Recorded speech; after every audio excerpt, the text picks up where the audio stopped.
ભારતના પૂર્વ વડાપ્રધાન શ્રદ્ધેય અટલ બિહારી વાજપેયીજીના વિઝનને અનુરૂપ સુશાસનનો પથ કંડાર્યો છે માનનીય વડાપ્રધાન શ્રી નરેન્દ્રભાઈ મોદીએ, જેના પર આગળ વધીને મુખ્યમંત્રી શ્રી ભૂપેન્દ્રભાઈ પટેલના નેતૃત્વમાં ગુડ ગવર્નન્સના નવા સીમા ચિહ્નો સર કરી રહ્યું છે આપણું ગુજરાત.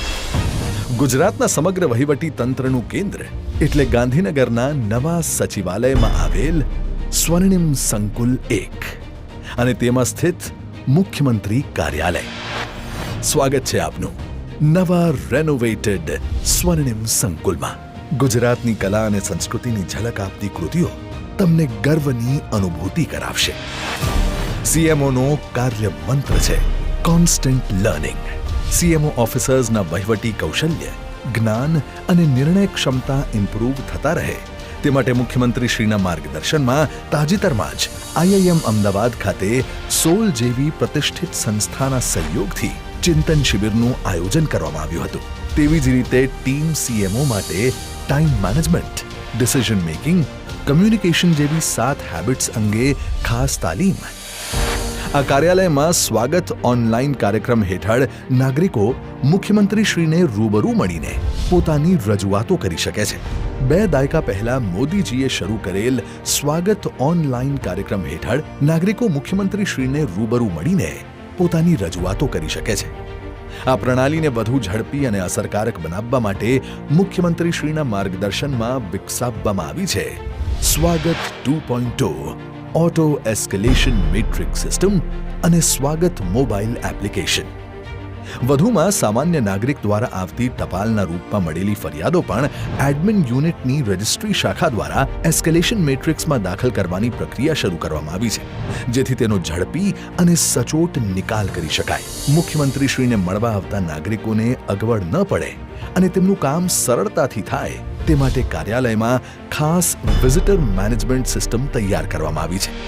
અહીંના સીએમ ડેશબોર્ડ દ્વારા મુખ્યમંત્રી શ્રી ગાંધીનગરથી જ રાજ્ય સરકારના વિવિધ વિભાગો અને યોજનાઓ હેઠળ થતી કામગીરીનું રિયલ ટાઈમ મોનિટરિંગ કરી શકે છે. તેવી જ રીતે કાર્યાલયમાં બનાવવામાં આવેલ સ્માર્ટ યુનિટ વિવિધ પ્રકારના ડેટા મોનિટરિંગ અને વિશ્લેષણ થકી સરકારની દરેક યોજના નાગરિકોની જરૂરિયાતો સાથે સુસંગત હોય એ સુનિશ્ચિત કરે છે. સીએમ કાર્યાલય દ્વારા Sardar Patel good governance CM fellowship પ્રોગ્રામની પુનઃ શરૂઆત કરવામાં આવી છે. સીએમ ફેલોને જરૂરી તાલીમ આપીને સરકારી યોજનાઓ અને કાર્યક્રમોના અસરકારક અમલીકરણ માટે નિયુક્ત કરવામાં આવ્યા છે. ગુજરાતના મંત્રીશ્રીઓ અને ધારાસભ્યશ્રીઓને મળેલી રજૂઆતો અને ફરિયાદોનું ઝડપી નિરાકરણ આવે એ માટે મુખ્યમંત્રી શ્રી સ્વયં સીએમઓ પોર્ટલ પરના એમપીએમએલએ સેલને માર્ગદર્શિત કરે છે. નાગરિકોની વિવિધ રજૂઆતોનું મશીન લર્નિંગ, ડેટા ક્લીનિંગ અને એનાલિસિસ કરવામાં આવે છે સીએમઓ આઈટી યુનિટ દ્વારા. વળી સીએમ ડેશબોર્ડના ડેટાનું એનાલિસિસ કરવા માટે નેશનલ ફોરેન્સિક સાયન્સ યુનિવર્સિટી સાથે એમઓયુ કરવામાં આવ્યા છે.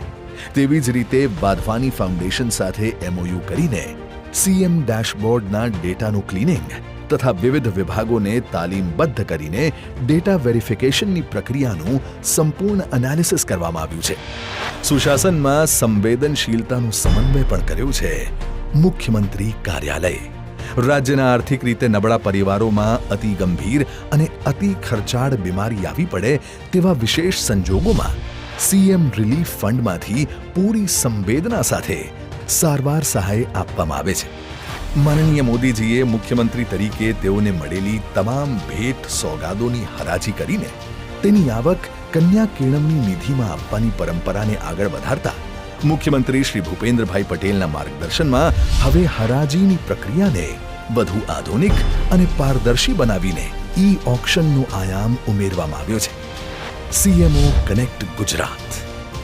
ગુડ ગવર્નન્સની અનેકવિધ પહેલમાં હવે વધુ એક કડી ઉમેરાઈ છે સીએમઓ કનેક્ટ ગુજરાત યુનિટથી. આધુનિક સુવિધાઓથી સજ્જ આ યુનિટમાં થવાનું છે રાજ્ય કક્ષાથી ગ્રામ પંચાયત સુધીના રાજ્ય સરકારના હજારો સોશિયલ મીડિયા એકાઉન્ટ્સનું સંકલન. આ ઉપરાંત મુખ્યમંત્રી કાર્યાલય દ્વારા રાજ્ય સરકારના વિવિધ વિભાગોમાં કામ કરતા અને graphic design, video editing, research અને એનાલિસિસ સહિતની 13 જેટલી વિવિધ સ્કિલ્સમાં પારંગત કર્મયોગીઓની ઓળખ કરી તેમની પ્રતિભાનો ઉપયોગ કરવા માટે ટેલેન્ટ પૂલની એક નવી પહેલ શરૂ કરવામાં આવી છે. અહીં છેવાડાના માનવીના કલ્યાણનું ચિંતન છે, નિષ્કામ કર્મયોગનું મનન છે, અહીં વિકસિત ગુજરાતનો સંકલ્પ છે અને સ્માર્ટ વર્કફોર્સની સાથે સુશાસનનો સંગમ છે.